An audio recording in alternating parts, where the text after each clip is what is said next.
সম্মানিত দর্শক মণ্ডলী, আলোচিত সমালোচিত এবং একজন ভাইরাসের নাম হলো সেটা জায়েদ খান। জায়েদ খান সে ভাইরাল হওয়ার জন্য এমন কিছু করতে পারে না যে নাই সেটা তার কাছে নাই, অর্থাৎ সব কিছুই সে ভাইরাল হওয়ার জন্য করতে পারে এবং সে নিম্ন থেকে জঘন্যতম যত কাজ আছে সব কিছুই করতে পারে। নির্বাচনে জয়ী হওয়ার জন্য যা করেছিল আমরা দেখেছি এবং আরও অনেক বেলায় তার বিষয়ে এই বিষয়গুলো নিয়ে আমি কথা বলতে চাচ্ছি না, কিন্তু সে সম্প্রতি সময়ে একজন ইমামকে নিয়ে কথা বলছেন এবং সে একজন ইমামকে নির্দিষ্ট করে কথা বলেনি। সে বলছে যে সমস্ত ইমামরাই খারাপ এবং ইমামরাই তো শালারা খারাপ, এবং ইমামদেরকে খারাপ শুধু বলেনি এবং কি গালি দিয়ে সে এমন কথা বলেছে। আমরা শুরুতেই তাকে বলবো যে তার নতুন করে ইমান আনতে হবে, কেননা তার ইমান চলে গিয়েছে। কেননা তিরমিজি শরীফের সহিহ হাদিসের মধ্যে রয়েছে দুটা কারণে মানুষের ইমান চলে যায়, কিন্তু তারা মানুষ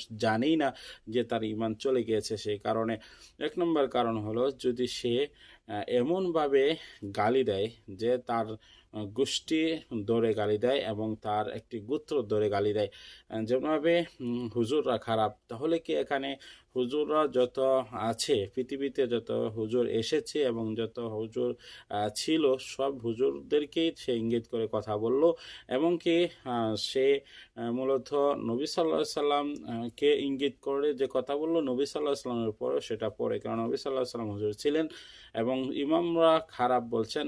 ইমাম নবী সাল্লাহ সাল্লাম হায়াতের জিন্দেগিতে যতদিন মসজিদে নামাজ পড়েছেন, ইমামতি করেছেন এবং কি সমস্ত ফেরেস্তাদের এবং সমস্ত নবীদের ইমামতি তিনি করেছেন। তাহলে তিনি যে ইমামরা খারাপ বলেছেন, আমরা শুরুতেই তাকে বলি যে আপনি ইমাম কে অবশ্যই আপনার প্রয়োজন হবে যদি আপনি মুসলমান হয়ে থাকেন। জায়েদ খান মৃত্যুবরণ করলেই তার আত্মীয় স্বজনরা ইমামের পা ধরে বসে থাকবে যে তার জানাজাটা যেন পড়ায়।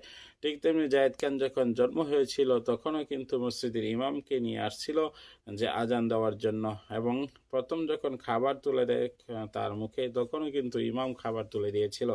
তাহলে সে ইমামদেরকে উদ্দেশ্য করে ইমাম শালারা খারাপ বলেছে, অবশ্যই সেটা অত্যন্ত নিন্দনীয় এবং সেটা অবশ্যই জঘন্য কাজ করেছে তিনি। অবশ্যই জায়েদ খানকে সম্মানের সহিতই বলছি যে তাকে এই বিষয়টির জন্য ক্ষমা চেয়ে তার এই বিষয়টি উদ্ধৃত করা উচিত এবং সে ভুল করেছে এটা তার স্বীকার করা উচিত।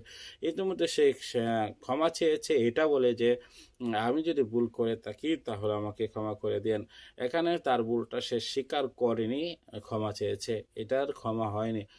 সে ক্ষমা চাইতে হবে যে সে এই কথাটা বলেছে, এই কথাটা সম্পূর্ণ ভুল বলেছে এবং এই কথা আর কোনোদিন বলবে না, এটা বলা উচিত হয়নি, এমন কিছু বক্তব্য দিয়ে তারপরে তার ক্ষমা চাইতে হবে।